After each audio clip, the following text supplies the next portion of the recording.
सकाळ सकाळ दळण करून घेतलं. ऊन पडलं होतं, म्हणलं उन्हात पण वाळायला घालावं थोडीशी ज्वारीचं दळण करून झालं. त्यानंतर इथं लाडूबाईंनी बघा भांडीकुंडी खेळायला घेतलेली आहे. त्यानंतर सिद्धी इथं येऊन बसलेली आहे मका सोलायला. त्या अगोदर तिने सोलून एवढी ठेवलेली आहे, तर तिला म्हणलं घम्याला घेईन त्यात सोल. आणि पुन्हा मला विचारायला आली, एवढं सोललं तिने. पुन्हा मला विचारायला, मी सोलू का मम्मा? म्हणलं हा सोल, तुला सोलायचे तर. आणि छान असं पटापट निघत होतं. तिला मी सांगत होते असं सोल, तर तिने मग नंतर सोललं. थोड्या वेळ खेळायची, पुन्हा यायची, स्टूलवर बसायची, सोली जात. तिला लय मजा, असलं काम करायला लय आवडतं तिला. थांब म्हणली, तू तुपलं काम कर, मी सोलते. माझ्या हातातून घेतलं, म्हणलं सोल, तुला जेवढं सोलायचे तेवढं. मग त्यानंतर गायांना पाणी पाजायचा टाईम झाला होता. मी गायांना पाणी पाजायला घेतलं. तर एवढ्या गायांना पाणी पाजायचं होतं.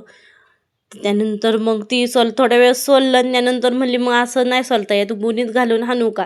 म्हणलं हाण, तुला म्हणजे तुला हाणता येतात. तर दोघींनी 2 गोण्या घेतल्या आणि पुन्हाही करायला लागली. पण त्यांना काय गोणीत घालून जमलं नाही, हाणायला लागले. कंटाळल्या दोघींनी. 2 लाकूड घेतलं आणि हाणीत होत्या. मग त्यानंतर सिद्धीला पिहूला दोघींना आंघोळ घातल्या. आता मी चालले होते कांदा खुरपायला. आणि सिद्धीने तिचं ती डोकं विचारून खेळत बसली. आणि पिहूला पिहू म्हणली, तू मला पावडर. म्हणलं तू लाव तुझ्या हाताने पावडर. नाही, लगेच रडायला. आम्हाला रडू लई जवळ आहे. थोडं काही म्हटलं ना, लगेच गंगा जमुना वाहतात, एवढं रडू आहे. तिला हसत होते, तुझं नाही, मला हे कर. त्यानंतर बघा मग तुळशीपाशी मातीने सारून छान असं मातीची रांगोळी काढली. आणि त्याच्यावरती बघा मकाचं दाणं ठेवलेलं आहे एकेकाने.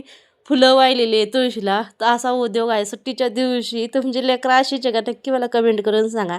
लहानपण आहे यांचं, त्यांना खेळून द्या. माती आणली होती तिने.